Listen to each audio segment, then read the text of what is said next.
प्रातःकाल की पावन पवित्र वेला में इस सत्संग की पावन धारा में बैठ कर के हम भीतर की ओर अपने मन मंदिर की ओर चलें। बाहर की दोनों आंखें मूंदती भीतर की राह पर उतर जाना। मेडिटेशन के इस प्रोसेस में कुछ करना नहीं, केवल देखते रहना। अपनी ओर से कोई कल्पना, कोई एडिशन, कोई प्रयास, कोई यत्न नहीं करना। मौन पूर्वक शांत अवस्था में अपने भीतर की राहों पर प्रतीक्षारत रहना, केवल देखते रहना। साक्षी दृष्टा होकर की न्यूट्रल एनर्जी होकर के देखना, अपने स्वभाव में रहना, अपने स्वभाव में स्थित हो जाना और देखते रहना।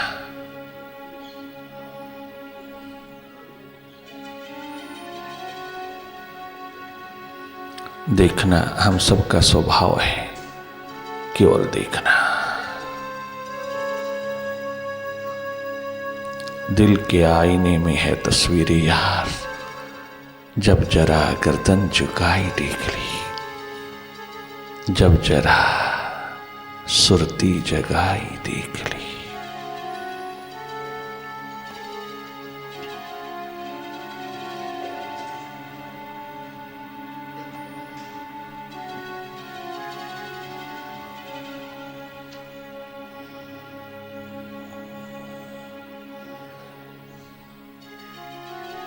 मन के साथ अनेकों बार चले जाओगे। मन हर पल हर क्षण अटैक कर रहा है तुम्हारी सुरती को, तुम्हारी चेतना को, ध्यान को खंडित करने के लिए हर पल तत्पर रहता है। कितना होशियार, कितना अपॉर्चुनिस्ट, कितना बड़ा डिप्लोमेट। इस मन की माया को देखते रहना, लगातार देखते रहना और विचार दशा से भाव दशा की ओर उतरते ही तुम अपनी प्यास में पुकार उठा लेना।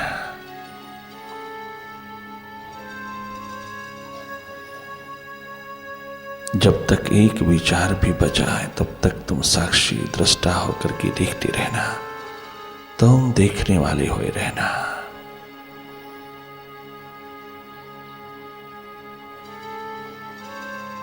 कहीं खो न जाना, कहीं लिप्त नहीं होना, पुनः पुनः जागना, तुम जागे रहना।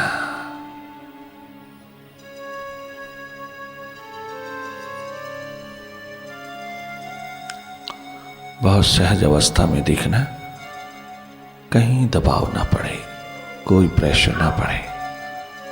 सहज सरल होकर के अपने भीतर की ओर देखते रहना। अंधेरे कितने भी गहरे हो, कितने भी गहन हो, तुम देखते रहना। इन अंधेरों से ही रास्ता पड़ता है तेरे विराट की ओर, तेरे केंद्र की ओर।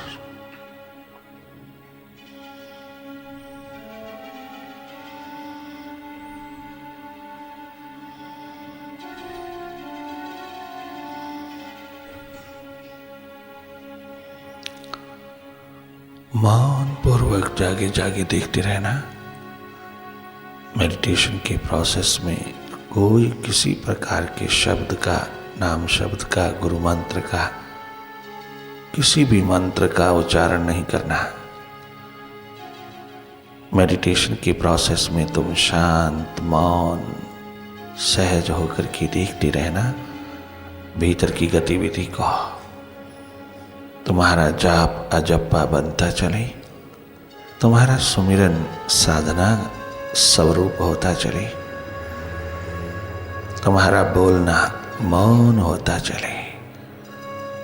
मौन एकमात्र मौन, मौन पूर्वक भीतर के नाद को सुनते चले जाना।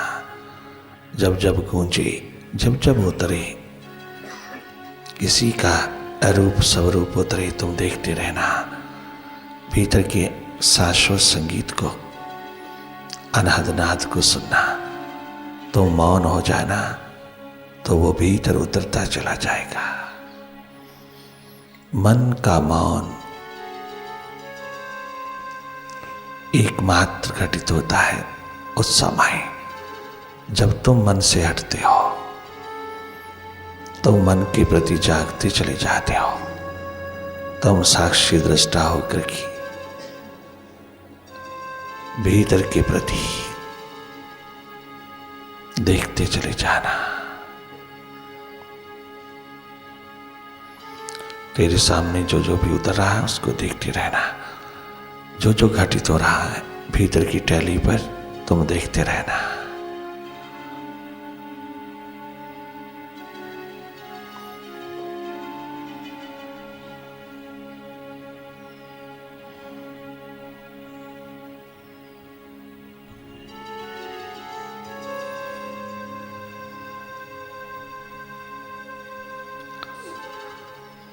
और गहरा और भीतर, अर्थात निरंतर जागे रहना।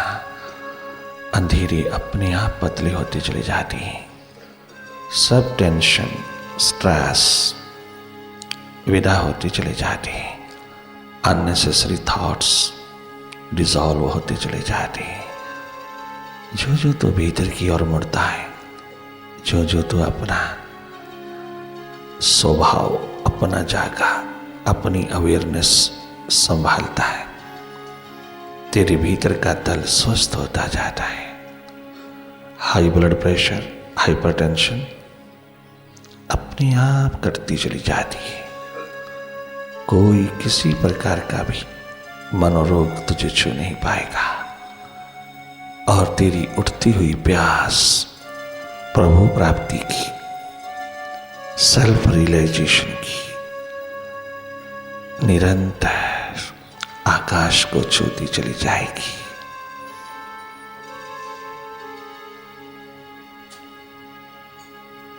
तुम जागी रहना। तुम्हारी कुंडलनी स्वतः जगती है।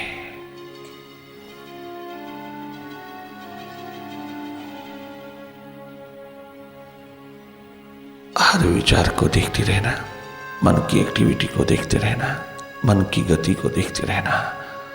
अपने मन को कहीं लगाने की, जोड़ने की, मोड़ने की कोशिश न करना। कोई कोशिश नहीं करना। तुम अपने स्वभाव में रहना। कूटस्थ, न्यूट्रल, निष्पक्ष, निरपेक्ष, साक्षी, साक्षी दृष्टा, शिव नेत्र होकर के देखना। तुम अपने स्वरूप में रहना, अपने स्वभाव में रहना। मन का डावाडोलपन देखते रहना, मन की गति देखते रहना, मन के प्रति जागे रहना। तुम जागे जागे भीतर की हर स्थिति को देखते रहना। जो जो गैर जरूरी है, जो जो अननेसेसरी है, वो सब विदा होता चला जाएगा। सब रूपांतरित होता चला जाएगा और भीतर का तल प्रकाशमय, चिन्मय स्वरूप होगा।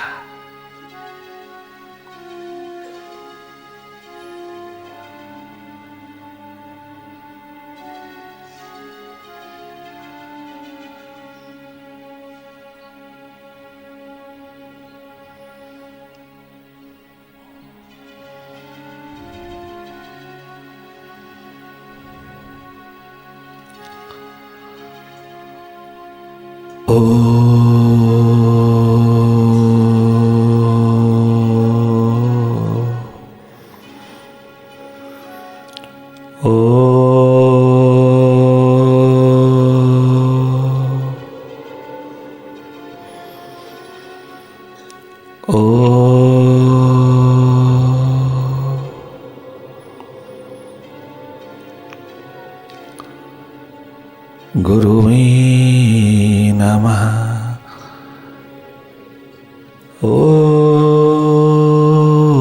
गुरुवे नमः।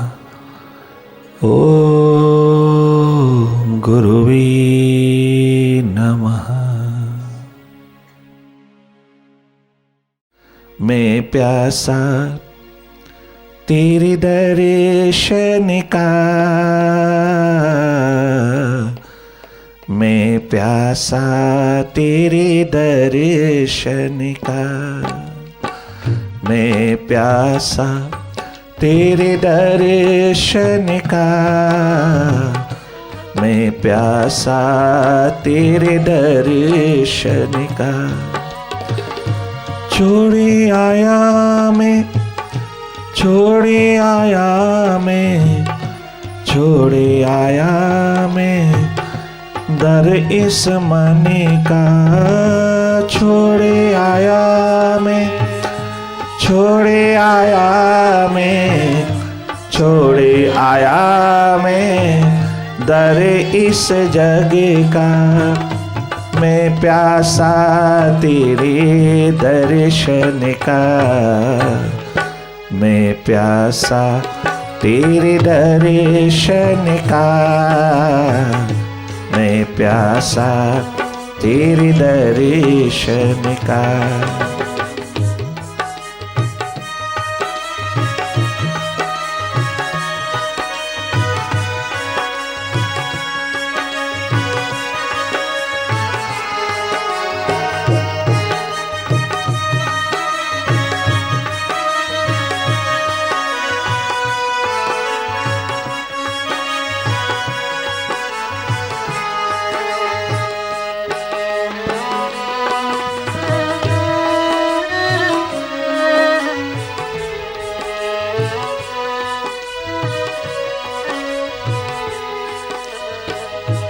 जान भी तेरी, जीवन भी तेरा, सब कुछ तेरा, कछु नहीं मेरा। जान भी तेरी, जीवन भी तेरा, सब कुछ तेरा, कछु नहीं मेरा। जान भी तेरी, जीवन भी तेरा, सब कुछ तेरा, कछु नहीं मेरा। दास बना ले अपने चरणन का, मैं प्यासा तेरे दर्शन का, मैं प्यासा तेरे दर्शन का।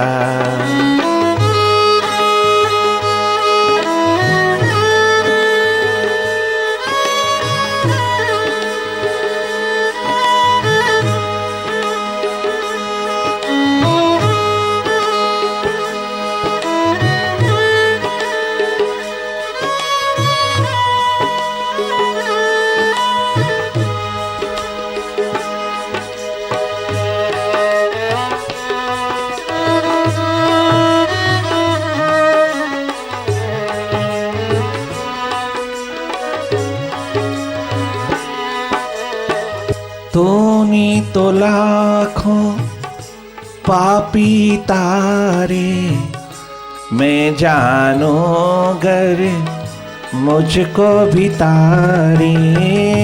तूने तो लाखों पापी तारे, मैं जानू गर मुझको भी तारे। हाँ, तूने तो लाखों पापी तारे, मैं जानू गर मुझको भी तारे। तूने तो लाखों पापी तारे, मैं जानू गर मुझको भी तारे।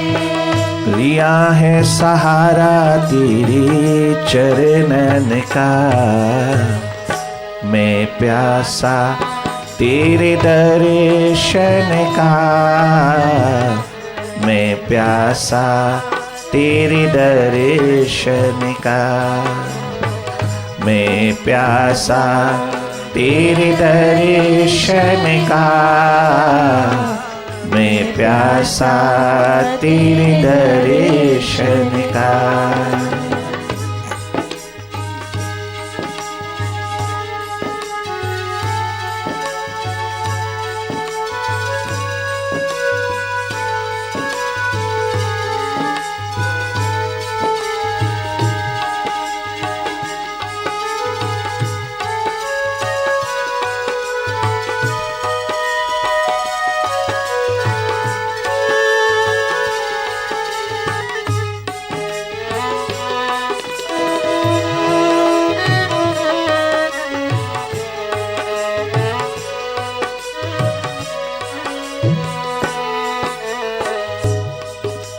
नचिकेता ने समझौता नहीं किया और 12 वर्ष की आयु में आत्म ज्योत जगा लिया। आत्मज्ञान की ज्योत गुरुदेव के द्वार पर, यमाचार्य के द्वार पर अपनी मन बुद्धि की झूठी झूठी अस्तित्व धारा को मिटा करके मन की मौत, विचार की मौत, तमाम प्रकार के तर्क की मौत को इनवाइट करके उसने अपनी आत्म ज्योत जगा करके जीवन को उपलब्ध किया। धन्य धन्य है वो जीवन जो प्रभु को चाहता है, उसकी गोद में बैठना चाहता है। 5 वर्ष के ध्रुव ने नारद मुनि देव के चरणों में झुक करके यही कहा था कि इस दुनिया ने इतना सताया है कि मुझे माँ के आदेशानुसार परम पिता की गोदी में बैठ कर के आना है। माँ हो सुनीति जैसी, सुनीति जैसी माँ, माँ गुजरी जैसी, सुनीति जैसी, सीता सावित्री जैसी माँ।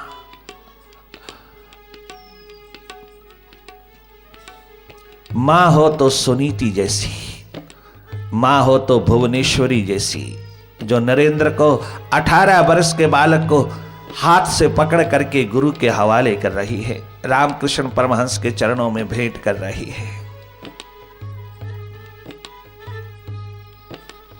नरेंद्र गुरु के द्वार पर आकर के एकमात्र गुरु की छवि, गुरु का दीदार, गुरु का दर्शन, प्रभु की भक्ति एकमात्र प्रभु को हुई। चाहने की प्यास में डूब करके विवेकानंद हो गए। इतनी बड़ी प्रोफेसरी फर्गुसन कॉलेज में, लाहौर के महान क्रिश्चियन कॉलेज में, most popular college in north India, Ferguson college में मैथमेटिक्स की लेक्चरशिप, प्रोफेसरशिप प्राप्त करने के पश्चात भी प्रोफेसर तीर्थराम को चैन नहीं आया, सुकून नहीं आया। इतनी बड़ी शान और शौकत की नौकरी को ठोकर मार करके दोनों बच्चे परमात्मा के हवाले करके, मां और सास को नहीं, परमात्मा के हैं, परमात्मा को, आकाश को उसके हवाले करके, और पत्नी को मां बना करके सुशीला को चल दिए प्रोफेसर तीर्थराम, जो दुनिया में स्वामी राम तीर्थ के नाम से दीप्यमान हुआ है। किसको चाहा? उसको, उस एक को जिसकी प्यास में सारे जीवन को, जिसका जीवन था उसी के हवाले किया। हम सब मौत के हवाले करते हैं अपनी जिंदगी को, उन्होंने हवाले किया परम पिता को, उस नियंता को, निर्माता को, जिसने भेजा उसी की गोदी में पहुंचे, उसी को दिया वापस, जिसने ये चदरिया दिया उसी के द्वार पर वापस लौटाया, ना कि यमराज के हाथों दिया, ना कि मौत के हाथों दिया। जिंदगी के रहते रहते मौत का दर्शन किया, मौत को वर्ण किया और नूतन नवीन जीवन प्राप्त करके उन्होंने प्रभु को वर्ण किया। एक दिन ये जीवन अगर मौत के हवाले ही जाना है, झूठ की जिंदगी जी जी करके अगर मौत के हवाले ही होना है, तो फिर क्यों ना हम सच्ची जिंदगी जिए। अगर मौत के ही हवाले होना है तो फिर हम सच्ची जिंदगी जिए हैं। हम अपने प्रभु के सत्य स्वरूप को भीतर धारण करके जिए, हम कर्मशील होएं, भीतर धर्म की महान पताका को लहलहा करके। हम क्यों झूठ की जिंदगी और झूठे झूठे मार्गों के साथ समझौता करके जिए? किस लिए? क्या मौत से बच जाएंगे? क्या मौत स्पेयर करेगी? नहीं। अगर मौत ने फिर भी आना है तो क्यों ना हम सत्य मार्ग पर, कितना सुंदर कहा सोक्रेटिस ने, सुकरात ने, कि अगर मौत से तो बचा नहीं सकता खलीफा, तो फिर मैं झूठ के रास्तों से नहीं जाऊंगा मौत के हवाले, फिर मैं सत्य के रास्तों से ही जाऊंगा। मैं सच्चित आनंद स्वरूप के रास्ते से ही जाऊंगा, मैं अपने स्वयं स्वरूप के रास्तों से जाऊंगा। अगर मौत ने आना ही है तो फिर झूठ के साथ समझौता क्यों करूं? वाह रे वाह, उसको चाहने वालों ने परमात्मा की गोदी पर अपना आप न्यौछावर कर दिया, परमात्मा की गोदी के योग्य बने। यही कहा सुनीति ने, पुत्र 5 वर्ष का बालक इतना रिएक्शन, इतनी प्रतिक्रिया दिखा रहा है, अरे तू रिवोल्ट विद्रोह करने को तैयार हो गया है। तेरे साथ लोग, जितने भी लोग अनसेटिस्फाइड लोग, असंतुष्ट लोग हैं, सब तेरे साथ लग गए हैं और तेरे को उकसा करके तेरे से विद्रोह कराना चाहते हैं, पिता उत्तानपाद के खिलाफ, सम्राट के खिलाफ, भाई उत्तम के खिलाफ, सौतेली मां सुरुचि के खिलाफ विरुद्ध में तुम्हारा विद्रोह कभी सफल नहीं होगा। मेरे पुत्र ध्रुव, अगर तू मेरी कुख से आया है, मेरी गोदी में आया है, मेरे भीतर से जन्म लिया है, तो जा, अगर तूने गोदी में ही बैठना है किसी की, तो परम पितु की गोदी में बैठ के आ। इकलौता छोटा सा बालक, मां सुनीति ने कितना बड़ा बहादुरी का कदम उठाया है। अरे किसके प्रति विद्रोह करेगा? क्या अधिकार मांग रहा है? ये सदा रहने वाले नहीं हैं। अधिकारों के प्रति जागरूक रहना बहुत जरूरी बात है कि तू किसके प्रति कर रहा है। अगर उस सौतेली मां ने दुर्व्यवहार कर दिया है तो तू क्या हुआ? सहन नहीं होता? तू जानता नहीं तू किसका पुत्र है, जो इतनी इग्नोरिंग स्टेट में अपनी जिंदगी गुजार रही है, जिसको उत्तानपाद ने कभी पूछा भी नहीं है। एकमात्र सुरुचि को ही अपनी महारानी बनाकर के जिए चला जा रहा, उसी के साथ अपना जीवन गुजारे जा रहा, और मेरे को कभी उसने पूछा तक भी नहीं, तो भी मेरे को कोई शिकवा नहीं, कोई शिकायत नहीं। तेरे को क्यों? किसका पुत्र है तू? अगर तूने किसी की गोदी में बैठना भी है तो ये तो गोदी टेम्परेरी गोदियां हैं, ये तो बिछुड़ जाने वाली गोदियां हैं, ये गोदियां तो स्वार्थ भरी हैं, ये गोदियां तो मोह ममता के अंधेरों से भरी हैं। अगर तूने किसी की गोदी में बैठना है ध्रुव, जा परम पितु की गोदी में बैठ करके आ, तब जानो तो सुनीति का पुत्र है। ओ माँ, ये भी तो कह सकती थी तेरी छोटी सी उम्र है, 5 वर्ष का है, तू जा गुरु के द्वार पर, गुरु आश्रम में जा, पढ़ाई कर ले, पहले स्टडी कर ले, जा पठन पाठन कर, पहले तेरा काम पठन पाठन का है, छोटी छोटी बातों में झगड़ा करने का नहीं। जा गुरु आश्रम में जाके पढ़ाई कर, और जा थोड़ी देर रुक जा, मैं तेरे पिता को समझा दूंगी, मैं तेरे भाई उत्तम को समझा दूंगी, अपनी सौतन सुरुचि को भी समझा दूंगी, तू चिंता ना कर। नहीं, कोई किसी प्रकार की सांत्वना नहीं दिया, कोई सांत्वना पुत्र को नहीं दिया, कोई सुलेश नहीं दिया, समाधान दिया, सॉल्यूशन दिया, मां ने समाधान दिया।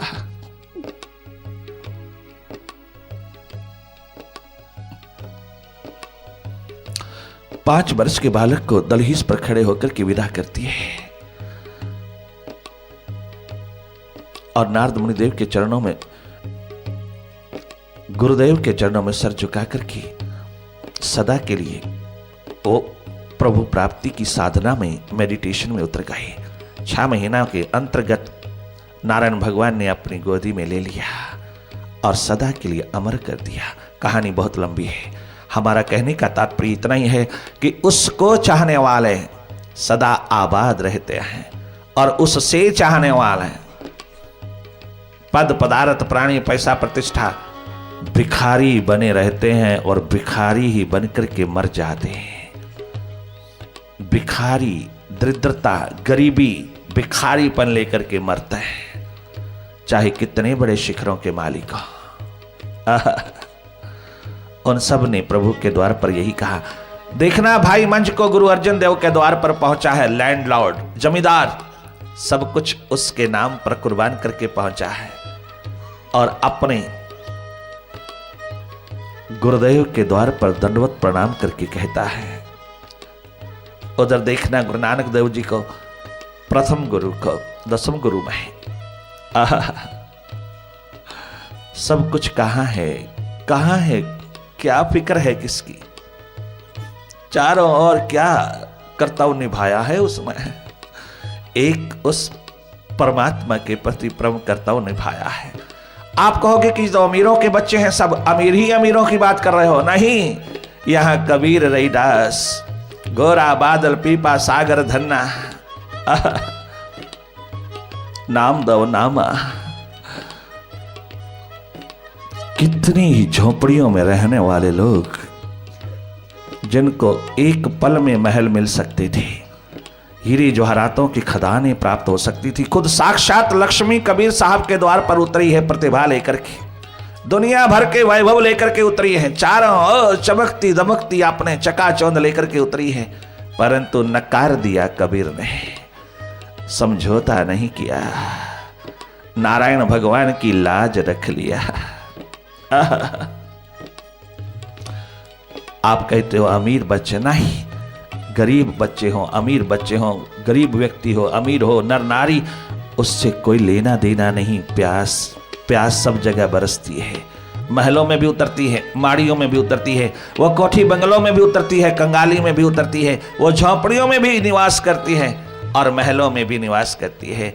वो ना देखती है गरीबी ना अमीरी, वो तो देखती है दिल का दर्द, एक विरहा देखती है, एकमात्र प्रभु प्रेम की वाणी जिसके हृदय से गूंजती है, वहीं परमात्मा का निवास, वहीं प्यास प्राणों में उतरती हुई अपने परमात्मा को प्रकट कर लेती है। अपने प्रीतम को प्राप्त करके जन्म मरण के चक्र को एक तरफ रख करके आनंद पूर्ण, प्रेम पूर्ण, स्वस्थ पूर्ण जीवन जीती हुई दुनिया का कल्याण करती चली जाती है। उन सब ने यही पुकार के कहा, जैसे नानक ने कहा, सब कुछ तेरा ही तेरा, तेरा सब कुछ तेरा ही तेरा, सब कुछ तेरा ही तेरा, सब कुछ तेरा ही तेरा, तेरा तेरा तेरा तेरा तेरा तेरा तेरा, सब कुछ तेरा ही तेरा, यू योर्स यू। जहां यू है वहां सन है, जहां आई है वहां सिन है, सिन। सब कुछ तेरा ही तेरा, सब कुछ तेरा ही तेरा, तेरा तेरा तेरा तेरा तेरा तेरा तेरा तेरा तेरा तेरा तेरा, सब कुछ तेरा ही तेरा, सब कुछ तेरा ही तेरा, सब कुछ तेरा ही तेरा, तेरा तेरा तेरा तेरा, सब कुछ तेरा ही तेरा, सब कुछ तेरा ही तेरा, सब कुछ तेरा ही तेरा। हाथ तकड़ी पंसेरा, हाथ तकड़ी वेखो वेखो नानकी देवीर सोनी हट्टी पालई, वेखो नानकी देवीर सोनी हट्टी पालई। ओए सब कुछ तेरा ही तेरा, सब कुछ तेरा ही तेरा, तेरा तेरा तेरा तेरा तेरा तेरा तेरा तेरा। वेखो नानकी देवीर सोनी हट्टी पालई, वेखो नानकी देवीर सोनी हट्टी पालई। और सब कुछ तेरा ही तेरा, सब कुछ तेरा ही तेरा, तेरा तेरा तेरा तेरा तेरा तेरा तेरा तेरा।